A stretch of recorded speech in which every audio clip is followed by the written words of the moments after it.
continuidade à nossa série Pílulas de Abstinência, vamos conversar agora sobre o princípio do START. O que significa esse princípio? Qual o conceito material desse princípio? É o seguinte, no ponto F da escala abstêmia, no fim da dicção, então a dicção tem um fim, que é o ponto F, né? A dicção termina com morte ou abstinência, não existe um terceiro termo, né? Então, esse é o fim da dicção. A partir dele, teríamos abstinência. Por óbvio, pessoas que estão na abstinência podem voltar à dicção. E esse retorno à dicção, nós podemos chamar de processo de recaída. Mas o processo de recaída em si é apenas um dos desvios. Existem vários desvios que são estudados como uma das pequenas partes, né, das abstemiopatias. Existem síndromes, existem desvios, nexo de displicência, né, teoria da dissonância patente, isso tudo faz parte das abstemiopatias. Mas no ponto F, né, que é o fim da dicção, depois dele vem a abstinência, ou seja, por óbvio, os abstêmios podem retornar à dicção, mas o ponto F representa esse fim da adicção. Nesse ponto, quando se inicia a abstinência, ou seja, quando a adicção ficou para trás, quando a abstinência inicia, nós temos o start. Esse início, esse momento, ele é representado, existem até livros de grupos anônimos sobre esse momento, em que ocorre muitas vezes, inúmeras vezes, um insight.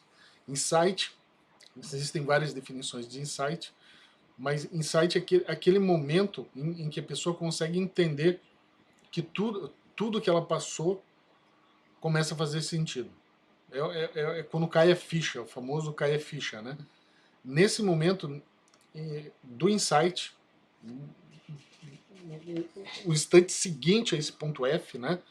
Quando começa o processo de abstinência, esse start, que se representa muitas vezes pelo insight, ele exige um mínimo de lucidez. Aqui, mais uma vez, vamos aplicar a teoria da adjetivação da abstinência.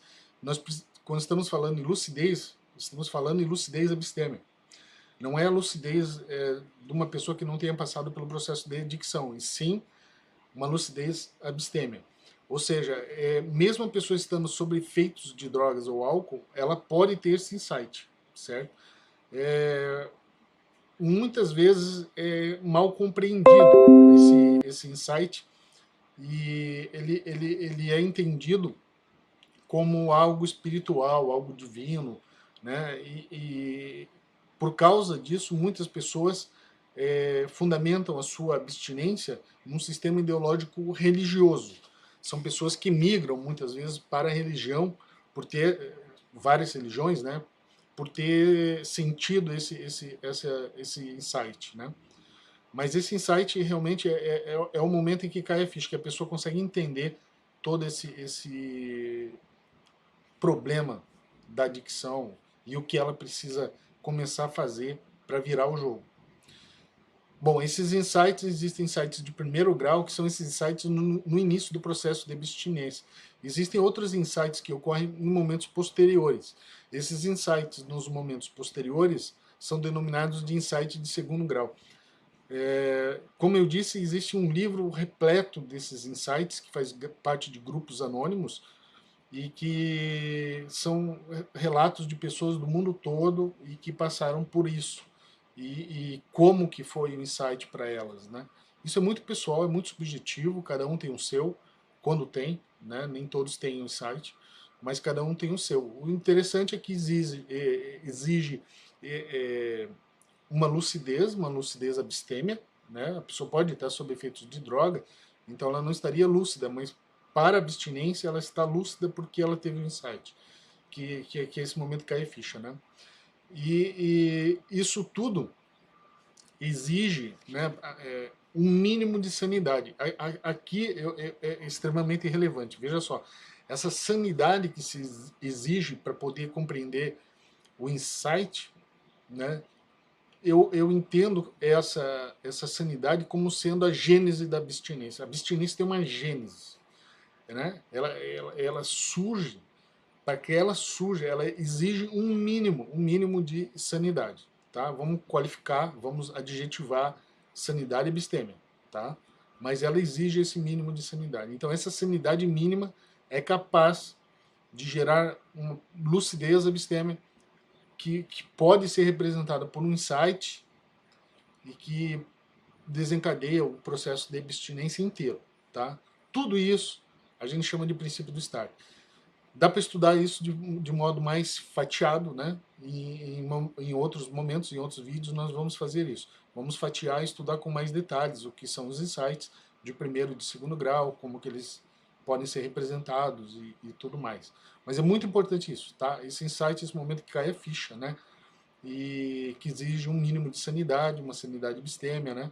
Uma lucidez. E isso é a gênese da abstinência, tá?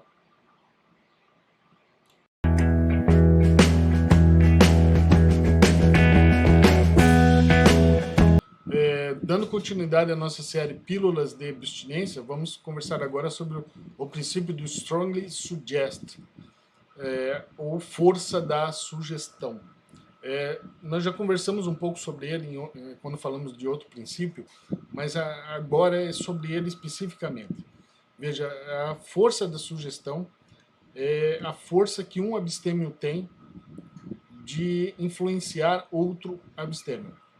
Isso é muito importante em grupos anônimos e é tão importante que o abstêmio ganha um nome específico de padrinho, é o apadrinhamento. Né?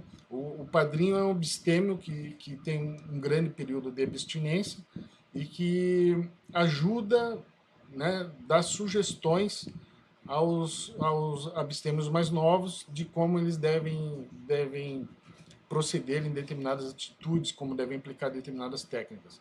Né?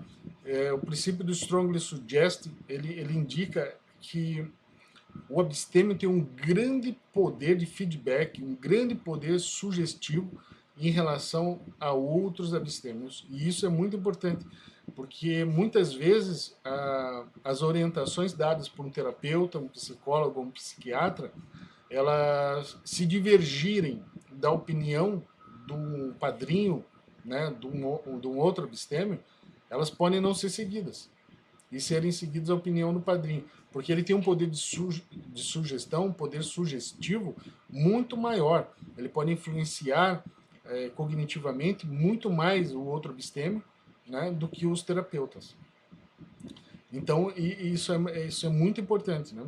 Porque ele pode ser usado como um desvio, como uma forma de desviar do processo de abstinência. Aqui nós entendemos a importância da classificação dos abstêmios. Então, classificar os abstêmios como abstêmio mínimo, abstêmio menor, abstêmio maior real e o mega abstêmio, ou pós-abstêmio, é muito importante. Pode utilizar qualquer classificação de abstêmio. Eu uso a classificação cronológica, né? Mas também nessa classificação cronológica, em relação ao tempo de abstinência, existem critérios subjetivos, né? Para, por exemplo, o abstêmio maior real e o mega abstêmio, são utilizados os critérios subjetivos, que dependem do tempo de drogadição ou do tempo de adicção, né? Que são tempos diferentes. Mas essa classificação de abstêmios, ou qualquer outra, é muito importante para que o padrinho seja alguém que esteja lá no final da classificação, lá no topo da classificação, né? E não pode ser padrinho alguém que está no início do processo de abstinência, né? Então, uma pessoa com 90 dias de abstinência, ela não é recomendado, pelo menos, que ela seja padrinha ou que ela apadrinhe uma pessoa que está em fase de desintoxicação.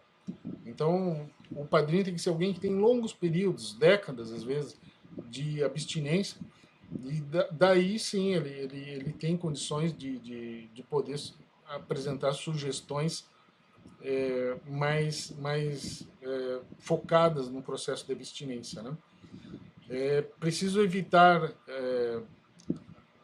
no apadrinhamento a questão de um cego guiando outro cego, né? Precisa tomar muito cuidado com isso. Tem que ser alguém que tenha muito tempo de abstinência para poder guiar uma pessoa recém-chegada, né?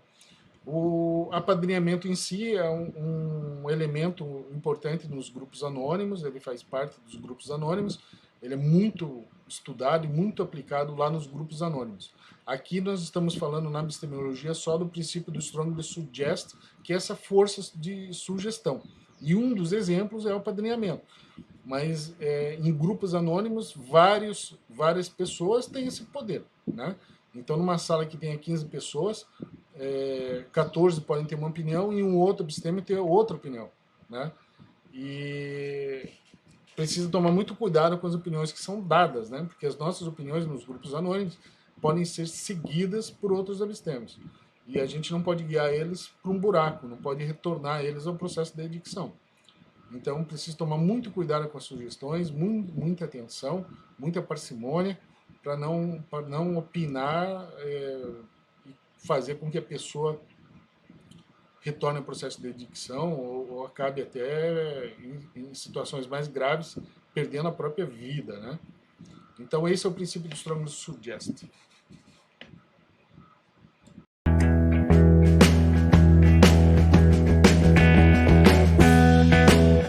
Dando continuidade à nossa série Pílulas de Abstinência, vamos conversar agora sobre o princípio ontológico da abstinência.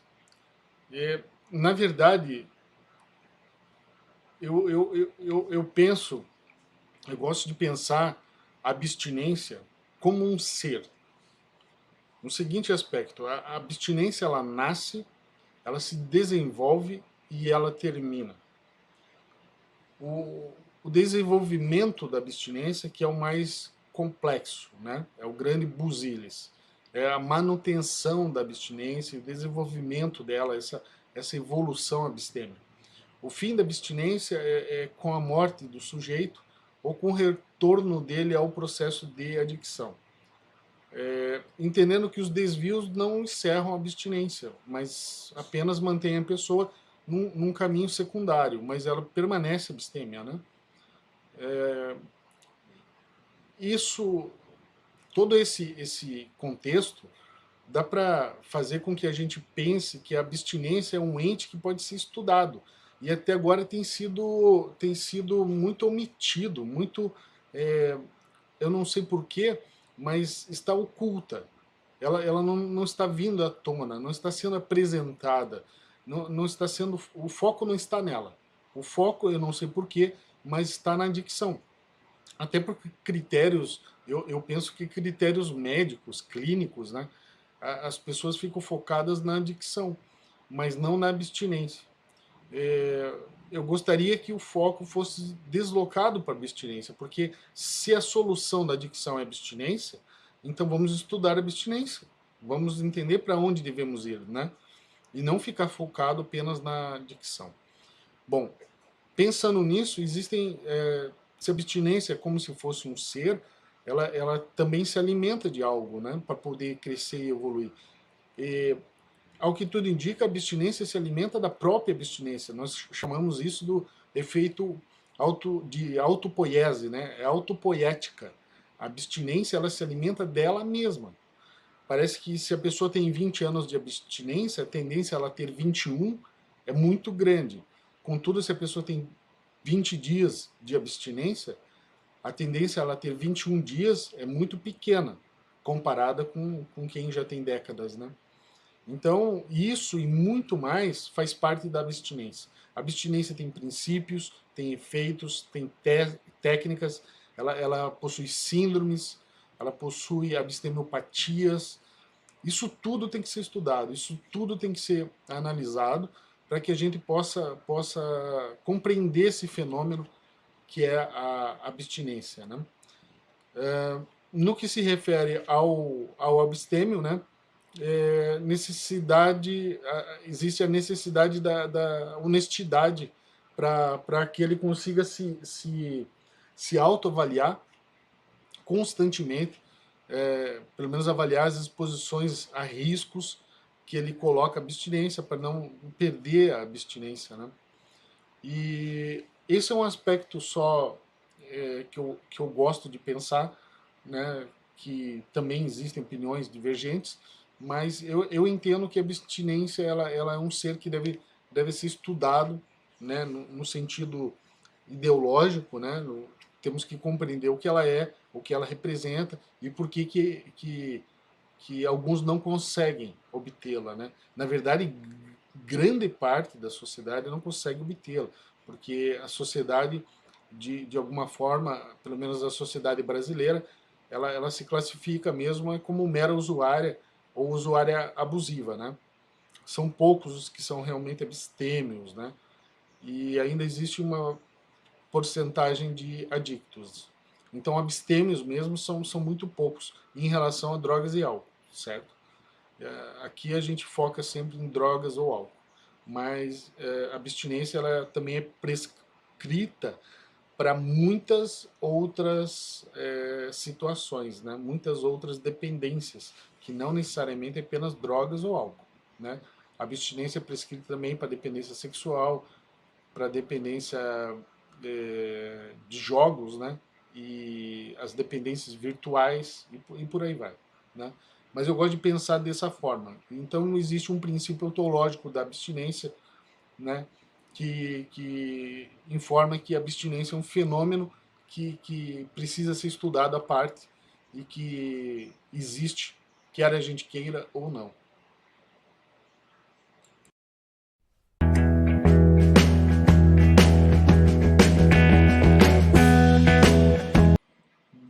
Dando continuidade à nossa série Pílulas de Abstinência, vamos conversar agora sobre o princípio pauca sed bona. Pauca sed bona é outra expressão em latim que significa pouco é bom. Isso se refere aos hábitos, às mudanças, né? Mudanças de hábito, ou mudanças da natureza psicológica, tanto faz. Mas essas mudanças que devem ocorrer na vida do abstêmio. Todas essas mudanças, elas não são feitas da noite para o dia, são feitas lentamente. Pouco é bom, pauca sed bona. Ou seja, são pequenas mudanças que são feitas no dia a dia e que ao longo de um período em abstinência, que nós chamamos tempo abstêmio, ao longo do tempo abstêmio, vão direcionar a pessoa, vão guiar a pessoa pelo caminho da abstinência. Então, esse princípio sinaliza que não são grandes mudanças que são feitas em pouco tempo, mas são pequenas mudanças que são feitas ao longo de grandes períodos temporais. Então, essa pequena mudança é que é importante. Por isso, os familiares, existe um descompasso entre aquilo que os familiares pensam e aquilo que o abstêmio pensa.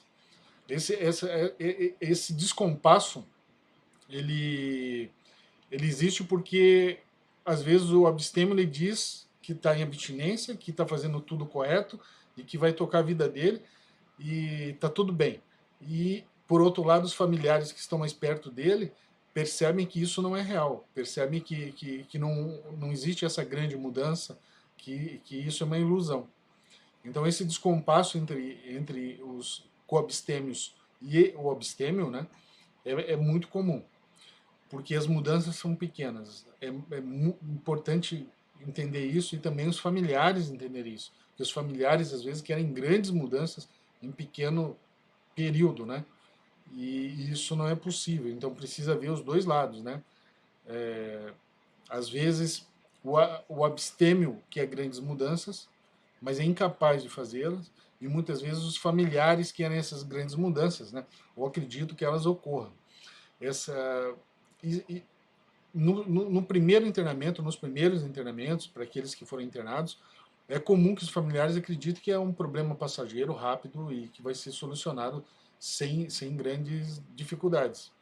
Mas com o passar do tempo e as sucessivas recaídas e reinternamentos e tudo mais, o agravamento da crise, os familiares percebem que o problema é muito mais grave, né? E começam a entender que realmente não existe Não existe essa grande mudança da noite para o dia, e sim pequenas mudanças ao longo de grandes períodos, né? Princípio muito importante, muito relevante, né? Não acredite em grandes mudanças em pouco tempo, certo? As mudanças, elas são lentas, mas devem ser gradativas, constantes e sempre direcionadas a manter a pessoa no processo de abstinência.